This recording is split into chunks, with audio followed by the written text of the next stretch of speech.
Hola, gracias por venir a Interior 403. Yo soy Nora de la Cruz y este es un nuevo episodio de mi reality show lector, Keeping Up with the Reading Challenge. La verdad es que es el lunes de vacaciones, por eso me ven tan fresquita y tan contenta, porque me acabo de bañar a mediodía, hice ejercicio, he estado llevando las cosas con calma y además, bueno, pues digo, ya no tengo tanto tiempo para grabar este video porque tengo que salir, pero sí tenía muchas ganas de contarles cómo me fue en este mes de marzo, porque la verdad es que fue un mes muy satisfactorio en términos de lectura. No leí tantísimos libros, solamente 4, pero la verdad es que voy muy avanzada con el Reading Challenge. Ya llevo 18 libros terminados, 18 de 52 creo que son bastante buenos y eso me hace sentir bien porque siento que si en algún punto se me junta el trabajo o lo que sea, pues puedo darme un breakcito, o si tengo un bloqueo o algo, me puedo dar un breakcito y no pasa nada, no me voy a sentir tan culpable porque he ido a buen ritmo. Aunque la verdad ahorita estoy como que súper entrada, o sea, tengo como mucho entusiasmo por leer algunos libros que ya tengo en mi buró. Además, bueno, pues tenemos programadas las lecturas conjuntas, hay varias cosas que me entusiasman, las editoriales me han estado mandando novedades y tengo mucho entusiasmo por leerlas y compartirlas, pero bueno, vamos a entrar al punto porque no quiero alargar esto tantísimo. Y bueno, según mis estadísticas de Storygraph, este mes de marzo leí 1435 páginas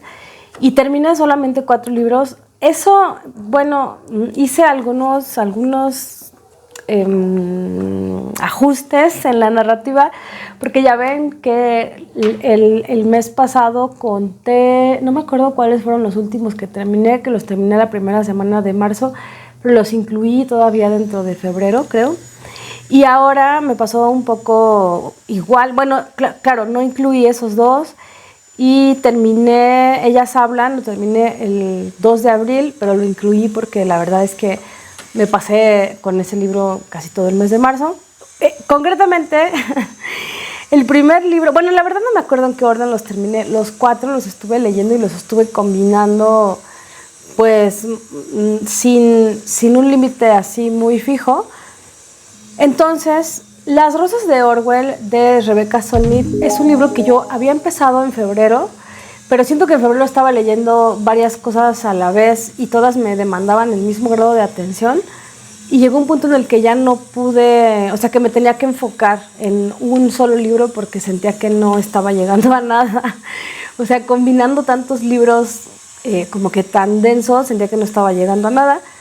Y entonces creo que leí más o menos la mitad de Las Rosas de Orwell y ya en cuanto terminé estos libros del mes pasado, pues me pude dedicar, creo que la segunda semana de marzo la dediqué casi exclusivamente a este libro y lo terminé con una sensación de satisfacción muy peculiar. Este libro lo usé para la consigna número 29, que es un libro que te mete en un rabbit hole. Si no entiendo mal, esa expresión significa como que te mete en una especie de espiral de pensamiento o espiral temática, o sea, como que te clavas en eso y empiezas a darle vueltas o a seguir en el mismo tema. Y bueno, lo puse en esta consigna por 2 razones. Las Rosas de Orwell es un extenso ensayo. Digo, Rebecca Solnit es, si no me equivoco, es historiadora y es ensayista, escritora, periodista, bueno, articulista más que periodista. Y entonces es una mujer que aparentemente aprecia mucho la obra de George Orwell y pues en algún punto de su historia como lectora encuentra, creo que sobre todo en su no ficción, en sus diarios o en sus cartas, encuentra una referencia a unos rosales que plantó este autor en su casa y se da cuenta, o sea, como que siguiendo esa especie de gesto, empieza a buscar otras huellas en su correspondencia y en su ficción también acerca de la relación que tenía Orwell con su jardín en principio. Él terminó teniendo una granja en realidad, y con otros pequeños detalles de la vida cotidiana con los cuales no los solemos asociar. Porque, claro, pues lo que más recordamos de este autor es 1984, creo que es su obra así emblemática, junto con Rebelión en la Granja, por supuesto, que son ambas historias que tienen un trasfondo político muy importante, una crítica feroz, y que es una crítica que ha persistido a lo largo del tiempo, sobre todo porque algunas de las cosas de las que ya se daba cuenta este autor pues no han hecho sino recrudecerse, sobre todo en nuestros tiempos modernos, en lo que se relaciona particularmente con, el totalitarismo, sí, por supuesto, pero también con el uso engañoso de la información y de las narrativas públicas, y cómo estas influyen en la sociedad. Bueno, lo que sabemos de Orwell, pues creo que no hace falta que yo lo explique, además no me considero una conocedora, pero en este caso lo que intenta hacer Rebecca Solnit es, por una parte, hacer una especie de reconstrucción de algunos aspectos de la vida de este autor que a mí me resultaron interesantes justo porque yo no los conocía. También lo que hace es contextualizar sus obras en ciertos episodios que le detonaron esas reflexiones, y además el contexto político de la época, concretamente pensando en un tipo particular de socialismo, de comunismo, en este caso el de Stalin, el régimen del terror de Stalin, y además también reflexiona acerca de la guerra, las guerras en las que, en la española participó sí directamente el autor, y la guerra mundial, pues la vivió, su estado de salud, y además cómo ya desde esos años se empezaba a vislumbrar la crisis climática que estamos enfrentando. Entonces, digamos que Rebecca Solnit toma como punto de partida sobre todo la no ficción de este autor, o sea, sus cartas, sus ensayos, sus artículos, para hacer un recorrido de cómo estas cosas que él ya señalaba, o sea, que fue un visionario para señalar estas preocupaciones, y cómo su legado ha trascendido justo porque esto que él ya denunciaba y señalaba, pues siguen siendo los problemas de nuestro tiempo, porque de cierta forma las cosas que él advertía pues sí terminaron sucediendo. Claro que lo interesante de este ensayo, creo que lo estoy simplificando demasiado, o más bien me estoy concentrando en la columna vertebral, pero estos temas le dan a la autora para observar otras fuentes de información, otras realidades, otros contextos, y en este libro tan interesante nos enteramos, de algunos episodios históricos muy importantes de Europa, claro, y de cosas, sí, de situaciones muy particulares que se pueden trasladar o que han tenido un impacto en nuestra historia contemporánea, pero también, como les digo, hay una preocupación ecológica sobre el cambio climático, también sobre las desigualdades económicas, y sobre todo hay un interés muy particular por resignificar la obra y el legado de George Orwell y no asociarlo solamente pues con estas distopías y con estos conceptos así terroríficos sobre la desinformación y la manipulación de los medios, sino también con la profunda esperanza que él tenía en el ser humano, sobre todo en la verdad, o sea, en que el ser humano iba a buscar la verdad y que iba a revalorar el lenguaje y la palabra, y que con eso se iba a salvar. Me encantó, o sea, es un libro que es una carta de amor a un autor, y aunque yo no sea una apasionada de este autor en particular, se agradece que haya alguien que le pone esta luz a su obra y que te interesa para leerlo, y que además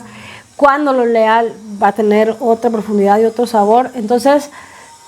lo puse en esta consigna concretamente porque además de que ella pues se mete muy, o sea, como que aprovecha este punto de partida para reflexionar acerca de muchos temas que todos son de interés actual y que todos realmente detonaron para mí muchas reflexiones. Además de eso, me invitó a leer o releer algunos textos de Orwell. Entonces, creo yo que cumplió con esta consigna a cabalidad. Me pareció una novedad muy recomendable. Así es que si ustedes le tenían echado el ojo, bueno, vaya, lo que quiero decirles es, hay gente que me ha dicho, me daba curiosidad ese libro, pero no sé si leerlo, etcétera, etcétera. Claro, si sus intereses van por aquí, pues que sepan que van a encontrar y van a aprender mucho acerca de George Orwell y sobre todo van a reflexionar mucho acerca de la historia reciente. Pero una cosa que me preguntaban era si era acerca de la escritura o algo así. Bueno, es concretamente acerca de la obra de este autor, no tiene tanto que ver con la escritura. Entonces, bueno, si no tienes muchos intereses históricos o si no te interesa el análisis político o de los temas críticos de nuestro tiempo, pues a lo mejor este libro no te va a decir demasiado, pero si te interesa este autor o alguno de estos temas, pues la verdad es que sí es una lectura interesante y recomendable, sobre todo si te interesa este autor. Pero bueno, la verdad me gustó muchísimo. Este libro fue una cortesía que me mandó, bueno, lo edita Lumen, me lo mandó Penguin Random House, hace ya tiempo lo tenía pendiente, pero tampoco lo quería apresurar. Y la verdad es que a mí por lo menos me gustó bastante. Y después de eso, bueno, 2 relecturas, no las estoy poniendo en un orden concreto. En la consigna 18, que es un libro que suceda en una guerra que no sea ninguna de las 2 guerras mundiales, bueno, pues yo aproveché ahí para poner mi relectura de Los recuerdos del porvenir. Sobra lo que pudiera decir acerca de esta novela, que yo la conozco bien. Creo que es una novela además que poco a poco ha ido cimentando un mérito muy merecido, o más bien una celebridad muy merecida. Durante años fue una novela perdida, digamos que era casi que una leyenda. Yo leía artículos críticos acerca de ella, pero era muy difícil leer el libro porque pues no estaba en librerías, tardó mucho en reeditarse. Se reeditó ya cercano al centenario de la autora, cuando se le empezó a revalorar. Y bueno, la verdad es que esta es la tercera vez que leo este libro y cada vez le encuentro más cosas apasionantes, hermosas y maravillosas. Lo compartimos en la lectura conjunta. En esa sesión de la lectura conjunta sí me explayé, o sea, el video dura 2 horas y media, porque pues sí había bastantes cosas que decir. O sea, yo realmente me llevé toda la sesión, casi que no presté el micrófono para nada, porque sí tenía muchas cosas en las que quería poner el interés y creo que hubiera podido decir mucho, mucho más. Esa sesión la verdad estuvo muy, muy padre, yo terminé así toda entusiasmada. Así es que, bueno, me daba mucho miedo leer este libro y comentarlo porque siento que ya había muchas cosas dichas, o sea, como que yo sentía que no podía aportar mucho, pero la verdad es que disfruté muchísimo releerlo. Las relecturas siempre tienen una cosa muy especial, o sea, como reencontrarte como cuando dejas de ver a una amistad que tienes mucho en común o que tienes una afinidad así muy, muy importante y a lo mejor lo dejas de ver mucho tiempo, pero cuando lo vuelves a ver, como que recordar esa afinidad tan profunda es muy conmovedor. Así sucede con las relecturas. Entonces, reencontrarme con esta novela, la verdad es que fue maravilloso. Y bueno, para quien no la conozca, es una novela situada en los años de la posrevolución y en el conflicto cristero, y trata acerca de Ixtepec y cómo las familias de este pueblo viven este conflicto, sobre todo porque están de cierta forma sitiados por las tropas del general Francisco Rosas, y pues digamos que toda la vida cotidiana gira un poco en torno a Rosas, que se convierte en el agente de poder. Y Rosas, bueno, cuando llega está enamorado de Julia, y de Julia Andrade, que es además una mujer muy bella, y entonces el pueblo como que teje una mitología en torno a ella,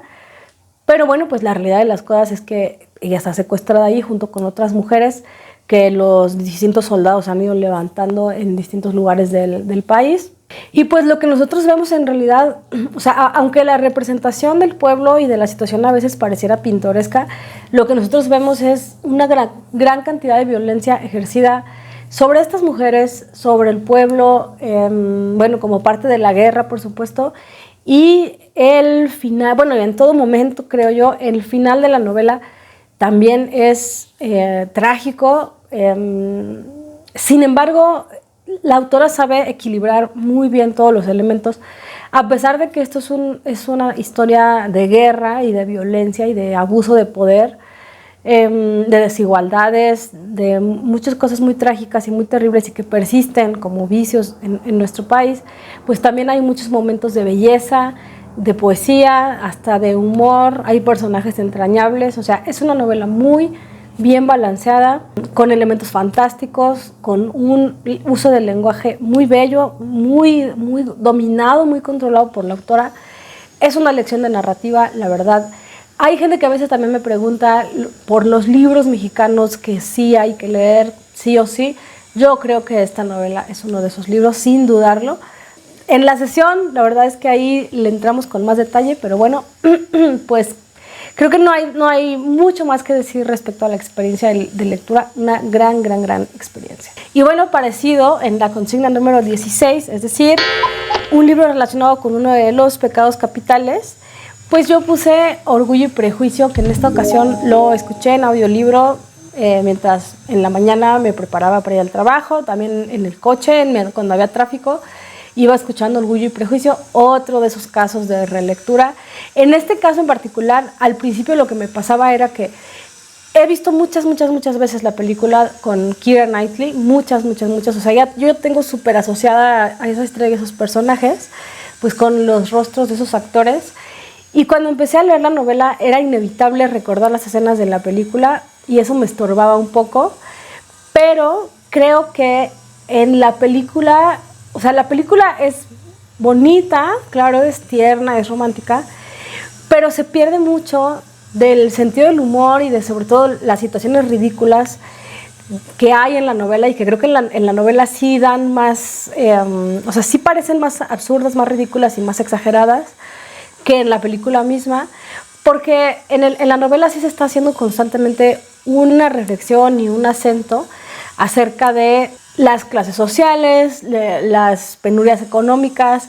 las dificultades que atraviesan las chicas para casarse y bueno, las herencias y todo esto. ¿Qué pasa con los bienes cuando ya, o sea, cuando, por ejemplo, en el caso de las Bennet, que son puras hijas, entonces ellas van a perder, cuando su padre muera, pues los bienes de la familia van a pasar a otro miembro, o sea, a un pariente ahí lejano. Entonces hay una constante reflexión acerca del dinero y de lo que la gente está dispuesta a hacer por dinero, y también de todas las convenciones que se usan un poco para ocultar este interés, aunque en realidad pues mueve muchas de las acciones de las personas, incluso las que están relacionadas, o sea, que deberían estar relacionadas con el amor o con otras cosas, sentimientos sublimes o la vocación, no sé, pero bueno, al final pues todo regresa al dinero, y siento que eso se pierde un poco en la película, pero en la novela sí está muy presente. Y también siento que en la película lo único que pasa es como que, bueno, esos personajes son muy distintos y tienen así como que un primer encontronazo, pero en la novela sí hace mucho este esfuerzo de acentuar que lo que realmente gana el corazón de Elizabeth Bennet es que, a pesar de que Darcy es un tipo muy orgulloso, o sea, sí, muy orgulloso y de clase social más alta, pues llega a respetar tanto la opinión de ella, que cuando ella le señala algunas cosas que considera que no están bien o que no estuvieron bien hechas, Darcy hace todo lo posible por enmendar sus errores, y eso lo convierte en un mejor hombre, ¿no? O sea, en un hombre admirable. Ella cuando lo conoce lo considera casi un patán, un groserazo, muy desagradable. Y entonces lo que en realidad sucede, lo que desarrolla la historia y la construcción del amor, es justo la manera en la cual este cuate valora la opinión de ella, hace todo por rectificarla, por ganarse su respeto, y en medio de todo eso, pues también digamos que nosotros también cambiamos nuestro concepto de este cuate. Creo que eso en la película no se ve tanto, ¿no? Y bueno, claro, tampoco hace daño que el tipo es millonario y tiene una casa y una biblioteca y no sé qué, y claro que eso tampoco lo deja de decir la autora. Bueno, hay una especie de bromita, ¿no? O hay varias bromitas respecto a que, pues por supuesto tiene mucha suerte de enamorarse de este cuate, porque, o sea, no solo por el amor, sino porque pues es un partido bastante conveniente. Disfruté mucho este libro, aunque sí tengo que decir que acababa de escuchar Jane Eyre y venía con Jane Eyre así como que súper... Pues también ese insuperable impacto de la primera lectura de un libro. Nunca había leído Jane Eyre y me encantó, me encantó, me encantó, me encantó.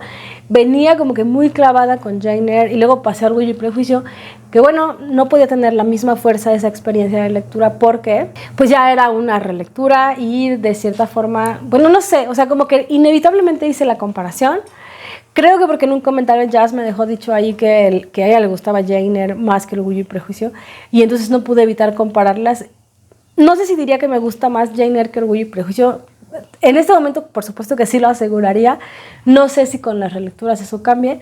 pero definitivamente sí venía así como que súper prendida, súper emocionada con esa novela. Y pues eso hizo que un poco Orgullo y Prejuicio pues quedara como que en desventaja. No sé, pero de todas formas disfruté mucho esta relectura. Me encantó volver a encontrarme con estos personajes. Y bueno, finalmente, un libro acerca del cual no me voy a explayar porque le voy a hacer su video por separado. Y ese libro es Ellas hablan, de Miriam Toews, no sé cómo se pronuncia su apellido, discúlpenme. Escuché el audiolibro para ver cómo lo decían y siento que no lo puedo decir todavía. Pero bueno, es una escritora canadiense. Este libro, no sé si es una novedad estrictamente, pero lo que sí sé es que lo publica Sexto Piso en español y que ha estado mucho en la conversación porque la adaptación cinematográfica estuvo nominada al Oscar por guión adaptado, si no me equivoco, y además ganó. Es una película de la que se ha estado hablando mucho recientemente, parece que tiene unas grandes actuaciones. Yo honestamente no la he visto, estoy un poco alejada de las novedades, bueno, muy alejada de las novedades cinematográficas porque tengo un cine muy cerca de mi casa, o sea, nos queda caminando, pero lo que nos ha pasado es que, pues a veces, bueno, no sé si es que no llegan hasta acá todas las películas que nos interesan, pero lo que sí me ha pasado mucho últimamente es que las que están programadas no me interesan nada. Bueno, me imagino que saben a qué me refiero, o sea, todas las novedades de superhéroes, de acción, de terror, de efectos especiales, o sea, como que siento que a este cine llegan solo las novedades muy comerciales, o sea, súper garantizadas para niños y todo esto, como que no quieren perderle, o sea, no se arriesgan para nada, o a lo mejor saben que el público en realidad de aquí, de esta zona, pues es lo que más consume. Y me da mucho coraje cuando hay películas que sí tengo ganas de ver y no llegan. Y cuando llegan, solamente llegan dobladas al español. Por ejemplo, Los Fabelman, sí tenía ganas de verla, pero nunca la pusieron subtitulada aquí. La película de Emma Thompson, de Buena Suerte, Leo Grande, creo que se llamaba, nunca llegó, creo que solo estaba en el sur. Entonces, creo que ya me cae gordísimo, ya ni me fijo en la cartelera porque sé que solo voy a hacer corajes. Y eso ha hecho, y bueno, como no me llegan hasta acá y tampoco voy a ir a la Cineteca ni a Plaza Universidad ni nada, la verdad es que o sea, yo en fin de semana no salgo a ningún lado que no me quede a una distancia caminable. Tal vez eso está mal, pero no me importa, o sea, ya realmente, es que salgo, voy tan lejos todos los días de la semana que ya no me quedan ganas, entonces solo quiero estar aquí por mi colonia y no perder tiempo en trayectos. Entonces, todo para decirles que no vi la película y no creo verla porque no sigo las novedades cinematográficas, pero Sexto Piso tuvo la gentileza de enviarme este libro, y otro libro de la autora, y bueno, lo leí con interés en este mes, y tengo que decir que, tengo que reconocer, o sea, no sé si diría que es mi libro favorito del año o que será mi libro favorito, pero sí tengo que reconocer que es un muy buen libro y que plantea reflexiones muy interesantes, que es un libro muy conmovedor, que además tiene unos grandes recursos narrativos, o sea, está escrito con mucha inteligencia narrativa y que además toma varios temas complejos y sin pecar de este exceso de erudición, pues sí plantea esas conversaciones de una manera que sí le da una profundidad distinta. Pero no me quiero explayar acerca de este libro porque les voy a hacer su video aparte. Lo que sí quiero decirles es que este video es un sorteo en el cual vamos a regalar 2 premios, como en el pasado. el primer premio va a ser, o sea, quien se gane el sorteo se va a llevar 2 libros, se va a llevar el ejemplar de Las Rosas de Orwell, que yo lo leí, porque aunque me gustó muchísimo el libro, pues tengo que ser muy honesta conmigo misma. Y sé que no lo voy a leer en el futuro próximo, y creo que es un libro que vale la pena que circule. O sea, las cosas que propone creo que son interesantes, creo que vale la pena mejor hacerlo circular o dejarlo circular y no tenerlo ahí guardado, y quién sabe si yo le voy a volver a dar un uso. Pero bueno, se van a llevar ese ejemplar y el ejemplar que yo leí de Ellas Hablan, porque igualmente, o sea, es un libro valioso, me encantó leerlo, fue una experiencia deslumbrante en muchos sentidos, pero siéndoles franca, la primera lectura me costó tanto trabajo que no lo voy a releer definitivamente. Estoy muy contenta de haberlo leído, lo disfruté muchísimo, pero no lo voy a releer, entonces lo voy a regalar. Y como ya les había dicho, tengo duplicados esos ejemplares, así es que otra vez les pido que mencionen a su amiga, que le digan, oye, mira este sorteo, y si la amiga todavía no me sigue, pues que le recomienden el canal. Recuerden que para que les dé el premio a las dos tienen que estar suscritas al canal y las dos tienen que vivir dentro de la República Mexicana. Fuera de eso, participan todos los comentarios. Entonces, si ustedes dejan un comentario y mencionan a su amiga, automáticamente ganan ustedes y gana su amiga. Pero en esta ocasión, aquí sí, si ustedes dejan su comentario y no mencionaron a nadie, no se ganan el premio. O sea, aunque en el sorteo aparezca que ganaron, si no mencionan a alguien, no participan en el sorteo. Eso es lo que quiero decir. Entonces, les pido por favor que mencionen a su amiga, pues porque este es un poco el sentido, o sea, esta es la intención del sorteo. O sea, quiero hacerlo así para que realmente como que les regales el libro y puedas compartir la lectura con alguien a quien conoces. Y en el sorteo pasado como que sí querían participar, pero no mencionaban a alguien y entonces se perdía un poco este matiz. Entonces, bueno, cuando este video llegue a las 500 vistas, pues ya haré el sorteo. Ya saben que lo hacemos en vivo en Instagram. Yo les aviso normalmente en Twitter. Estén pendientes. Y pues nada, creo que esto sería todo. Según yo, iba a hacer esto muy rápido y de todas formas me tardé media hora. Muchas gracias por venir a Interior 403. Y bueno, pues nos veremos en el próximo video. Adiós.